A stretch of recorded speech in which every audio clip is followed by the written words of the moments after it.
कि एक बार देव सभा में चर्चा चली कि सबसे बढ़िया में बढ़िया मानव जात को उन्नत करने वाला कौन ऋषि है, कौन मुनि है, कौन पीर पैगंबर है, कौन जति है, कौन है वो जोगी, कौन है वो महापुरुष कि समाज को, मानवीय जीवन को उन्नत करने में सक्षम है और सदा प्रसन्न रहता है। कई साधुओं का, संतों का, जतियों का, जोगियों का, ऋषियों का, मुनियों का नाम आया, लेकिन सर्वोपरि उन्नति के ऊंचे शिखर पर ले जाने वालों में भगवान कृष्ण का नाम सर्वोपरि साबित हुआ कि वो कभी अपना दिल दुखी नहीं होने देते। कैसी भी वस्तु हो, कैसी भी व्यक्ति हो, कैसी भी परिस्थिति हो, बुरे से बुरा व्यक्ति, बुरे से बुरा पशु, बुरे से बुरा प्राणी, बुरे से बुरा अवस्था में भी कृष्ण अच्छाई ढूंढ लेते हैं और अच्छाई देखते हैं। इसलिए उनके अंतःकरण की अच्छाई सदाएं थड़ थड़ थड़कती, चिनकती भिनकती रहती है और लोग उनके संपर्क में आकर आनंदित हो जाते हैं, उल्सित हो जाते हैं, उन्नत हो जाते हैं। मुझे ये बात बहुत जची और मैंने अपने जीवन में उतारी। जयराम जी की, श्री कृष्ण की पॉलिसी जीवन में उतारी, जितनी उतार सका। देवता ने एक बार परीक्षा लेना चाहा तो कृष्ण गली से गुजर रहे हैं और ग्वाल बालों के साथ देवता कुत्ते का रूप लेकर वहां आकर पड़ा। कुत्ता ऐसा कि पूंछ कटी है, शरीर में घाव है, कीड़े खदबदा रहे हैं, बदबू मार पूरी गली में फैल रही है, मुंह फटा है, आंखें पटी है, मक्खियां बिनबिना रही है। ऐसी दुर्दशा में कुत्ता पड़ा है कि दूसरा रास्ता होता तो ग्वाल मित्र वहां से जाते ही नहीं, मजबूरी से वहां से गुजरे गली से नाक दबोच के। एक ग्वाले ने कह दिया कि कृष्ण ये कुत्ता कितना अभागा है, देखो कीड़े खदबदा रहे हैं, पूंछ कटी है, मुंह फटा है, आंख फटी है, कितना अभागा है, कितना उसका पाप कर्म होगा, घोर उसका फल भोग रहा है। कृष्ण ने कहा घोर पाप कर्म अभागा ऐसा सोचकर अपना नाक सकोड़ कर दिल खराब करके तू अपना घाटा क्यों करता है। उसके दांत चमक रही है, उसके पुण्य का फल देकर अपने दिल की रक्षा कर, मौज में रहे तू। जयराम जी के उसके दांत चमक रहे, ये उसके पुण्य का फल है। जिंदगी ऐसी जी कि जीवन चमक उठे और मरो तो ऐसे अटकल से, युक्ति से, आनंद से मरो कि मौत भी महक उठे। ऐसा जीवन जियो जीवन चमक उठे और मरो तो ऐसे मरो कि मौत भी महक उठे। ये है भारतीय तत्व ज्ञान की आर्ट। जीवन जीना एक आर्ट है, कला है, कला हजूर। जीवन बोझा करके उसके नीचे दब मरने के लिए नहीं है, अथवा विलास के पीछे अंधी दौड़ लगाकर खोखला होने के लिए नहीं है।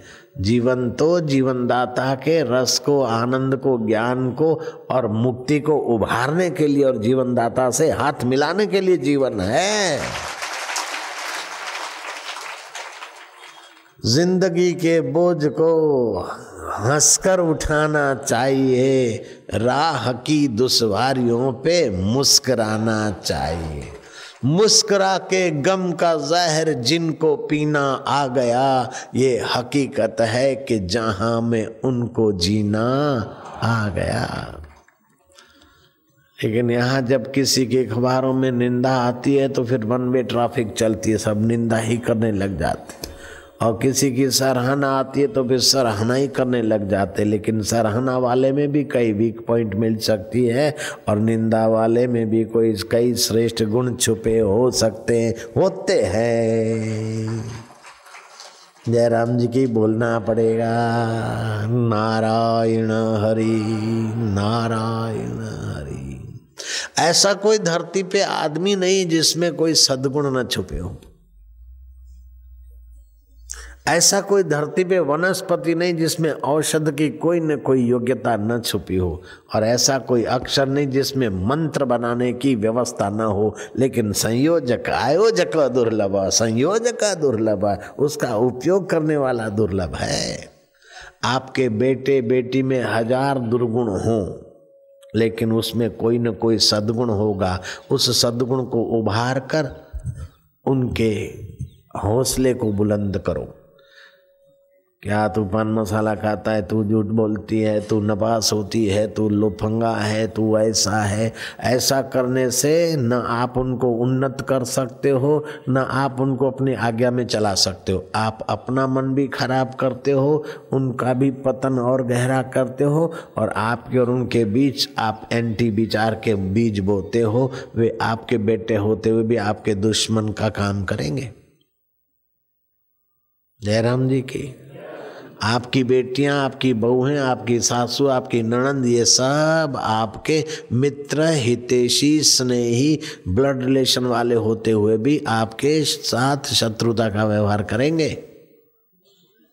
और आपके पास जीवन जीने की टैक्ट हो तो आपके ब्लड रिलेशन वाले तो आपके रहेंगे, लेकिन ब्लड रिलेशन में नहीं है तो आपके जाति वाले भी आपकी जय जयकार करेंगे, और आपकी जाति से अलग जाति वाले भी आपकी जय जयकार करेंगे, और अलग से भी अलग पार्टी और विरोधी पार्टी वाले भी आपके सद्गुण को गाए बिना नहीं रहेंगे। जैसे लाल बहादुर शास्त्री का विरोधी लोग भी सद्गुण की प्रशंसा किए बिना नहीं रहेंगे।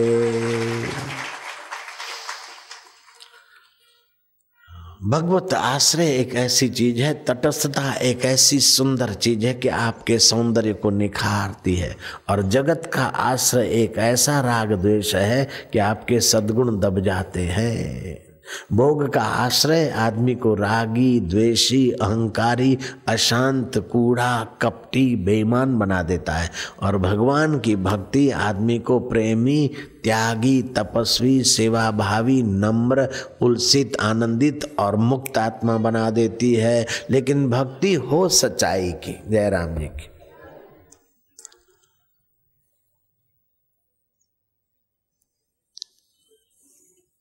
तो भगवान कहते हैं, इच्छा द्वेष समुत्थेन द्वंद्व मोहेन भारतः सर्वभूतानि सम्मोहम सर्गे यान्ति परम तप। हे भरतवंश में उत्पन्न परम तप इच्छा अर्थात राग और द्वेष से उत्पन्न होने वाले द्वंद्व और मोह, द्वंद्व और मोह में संपूर्ण प्राणी संसार में मूढ़ता को अर्थात जन्म मरण को, दुखों को प्राप्त हुए हैं। तो क्या करें कि जिसके जीवन में भगवत प्रेम होगा उससे विकारों में वैराग्य होगा, और जिसको भगवान में प्रेम नहीं होगा तो राग होगा और द्वेष होगा। भगवान में प्रेम होने से विकारों से वैराग्य होगा। अगर वो राग संसार में राग है वो भगवान में रख दो तो गोपियों की नाई तर जाओगे। अगर वैर या वैराग्य है तो शिशुपाल और कंस की नाई भगवान में धर दो तो तर जाओगे। लेकिन संसार में अगर तुम्हारा राग है, संसार की चीजें मिली तो भी आपको खोखला बनाएगी, और चीजें नहीं मिली तब भी आपको दुख देगी। जैसे कुत्ता रूठ गया तो पैर काटेगा और राजी हो गया तो मुंह चाटेगा। कबीरा कुत्ते की दोस्ती दो बाजू जंजाल, रीझे तो पैर खींचे तो पैर काटे और रीझे तो मुंह चाटे। रीझ गया संसार तो मनी सेटिंग का टेंशन देगा। जयराम जी की। मनी सेटिंग का, भोग सेटिंग का, क्रेडिट सेटिंग का, ईगो सेटिंग का, ये सारा मुंह चाट चाट के टेंशन वाला कर देगा। कुत्ता मुंह चाटे तो मुंह कैसा बन जाता है, नाम मत लो बाबा। और कुत्ता पैर काटे तो क्या हाल होता है। दोनों तरफ से यह है। कबीरा कुत्ते की दोस्ती दो बाजू जंजाल, रीझे तो मुंह चाटे और खींचे तो पैर काटे। न संसार से राग करो, न संसार से द्वेष करो, न घृणा करो, न प्रीति करो। ये तो चलता ही जा रहा है, बीतता ही जा रहा है। जैसे चौराहे पे तो हमारा मकान है तो कोई बारात आई तो तुम उसमें नाचने लगे, कोई मुर्दा पसार हुए तो तुम छाती कूटने लगे, तो तुम्हारा जीना हराम हो जाएगा चौराहे पे। तुम तो उस ट्रैफिक को गुजरने दो भाई, देखते देखते सब गुजर रहा है। ऑटो रिक्शा भी गुजर रही है और वो ठेला भी गुजर रहा है, बाराती भी गुजर रहे, बाबा की गाड़ी भी गुजर रही है, बेटे की गाड़ी भी गुजर रही है, चारा वालों की भी गाड़ी गुजर रही है और बेचारा वालों की भी गाड़ी गुजर रही है। सब पासिंग थ्रू हो रहा है। तुम काहे को अटैचमेंट करके अपने चित्त को गंदा करो भैया। इसने ऐसा कह दिया, उसने ऐसा कर दिया, उसने ऐसा कर दिया। अरे रोटी अपनी खानी और खोपड़ी दुनिया भर की। एक आदमी रेलवे स्टेशन पर गया, बोले साहब दिल्ली मेल कितने बजे जाता है? बोले 8 बजे। कितने बजे? कर्णावती कितने बजे जाती है? सुबह 5:30 बजे। शताब्दी कितने बजे जाती है? बोले 2:30 बजे। आगरा लोकल? बोले रात को 11 बजे। साहब तारंगा लोकल के लिए? बोले इतने बजे। और महसाणा लोकल? बोले इतने बजे। आपको कहाँ जाना है? बोले मेरे को तो केवल पटरियाँ पार करनी है। बोले धत तेरे की पटरियाँ पार करनी है और सारी गाड़ियों का टाइम खोपड़ी में भरता है। ऐसे ही तुम्हें भी तो ये संसार की पटरियाँ ही तो पार करनी है, इतना काहे यार खोपड़ी में भरो दुनिया भर को। बोले वर्ल्ड का नॉलेज होना चाहिए थोड़ा बहुत रखो, लेकिन ये नॉलेज जिससे नॉलेज होता है उसका तो रखो, अपना तो पता नहीं और दुनिया भर का ज्ञान ठासते जाते। प्री प्लानिंग है, ये है, वो रिसर्च है, वो रिसर्च है और दूसरा प्रेसिडेंट आएगा उसकी खोपड़ी में दूसरी रिसर्च का महत्व आ जाएगा, तीसरा आएगा तीसरी का हो जाएगा। इंसान के चाहे अगर दुनिया चलती न तो कोई सीधे सज्जन आदमी को जीने नहीं देता, जयराम जी की। और सज्जनों के चाहे अगर दुनिया चलती तो कोई दुर्जन को जीने नहीं देता, जयराम जी की। हरामियों के चाहे अगर दुनिया चलती तो कोई अच्छे को नहीं रहने देता, और अच्छों के चाहे दुनिया चलती तो कोई बुरों को नहीं रहने देता। वो तो दुनिया तो चलती है, दुनिया के मालिक के चाहे उसको सब अपने लगते हैं, यही तो खेल है। कितना भी नेटवर्क करके रख ले अमेरिका का, धरा रह जाएगा, जैसे मथुरा का जजमेंट अभी तक धरा रह गया। मथुरा में वृंदावन तो तुम गए होंगे, राम कृष्ण लीला होती है। कृष्ण लीला होती है तो उस लीला करने वाली कंपनियां मंडल अलग अलग होते हैं, तो उनमें कंपटीशन भी होती है। तो एक मंडल ने भगवान कृष्ण को बाईं ओर बंसी और दाईं ओर निगाह और बाईं ओर मुकुट ऐसा बांधा। दूसरे ने बोला इनको कृष्ण का श्रृंगार करने नहीं आता, ये तो बोगस है, श्रृंगार तो हम सही करते हैं। कृष्ण की बंसी बाईं ओर, निगाह भी बाईं ओर और मुकुट दाईं ओर होना चाहिए। दोनों आपस में भिड़ गया कंपनी वाला और मुकदमा गया मथुरा की कोर्ट में। अंग्रेजों ने खूब चक्कर खिलाकर बाद में जजमेंट दिया, Mukut no left side no right side, state highway, एकदम सीधा मुकुट बनना मांगता, ऑर्डर इज द ऑर्डर। लेकिन तेरा ऑर्डर अंग्रेज के बच्चे तेरी कोर्ट में धरा रह गया। मुकुट तो अभी भी भक्तों की भावना से ही बांधा जा रहा है और कृष्ण भक्तों की भावना से ही नाचे जा रहे हैं। फिर हरिद्वार में कुछ वैष्णव भक्त भिड़ गए, कुछ शैव भिड़ गए, जिनका मन भगवान में नहीं लगता तो थोड़ी थोड़ी बात में तू में भिड़ जाते हैं। शैव बोलते हैं कि ये हरिद्वार है, हरिद्वार हरि का द्वार, हर का द्वार है। शंकर भगवान कैलाश में रहते हैं, इस जगह का नाम है हरिद्वार। वैष्णव ने कहा नहीं नहीं, ये तो आदि नारायण के चरणों से निकली है, शंकर की जटा से तो निकली है लेकिन भगवान नारायण के चरणों से निकली है गंगा, इसलिए ये हरिद्वार है। उन्होंने बोला चरणों से निकली तो क्या, धरती पे तो धरने वाले हमारे बम बम भोलानाथ है ना, काहे चरणों से निकली? तो वहां निकली ना, यहाँ तो धरती पे जटाओं से निकली ना। तो फिर हर के जटाओं से निकली तो हरिद्वार बा, तुम कैसे कही? तो हरिद्वार है। दूसरे ने कहा डंडेबाजी जिनकर मुकदमा जारी कर दे, सीधे हो जाएंगे बिटवा। मुकदमा दर्ज हो गया। जयराम जी की मुकदमा दर्ज हुआ। शैवपंथी बोलते हैं कि ये हरिद्वार है, हर का द्वार है, शिव जी का द्वार, और वैष्णव बोलते हरिद्वार है। अंग्रेज न्यायाधीश ने न्याय दिया कि नो हरिद्वार नो हरिद्वार, यहाँ लोग हड्डी डालता, इस जगह का नाम हरिद्वार। अरे नेटवर्क वाले, तेरा हरिद्वार तेरी खोपड़ी में है, अभी भी हम हरिद्वार ही जाएंगे, हरिद्वार आज तक कोई हिंदू नहीं गया। जयराम जी बोलना पड़ेगा भैया।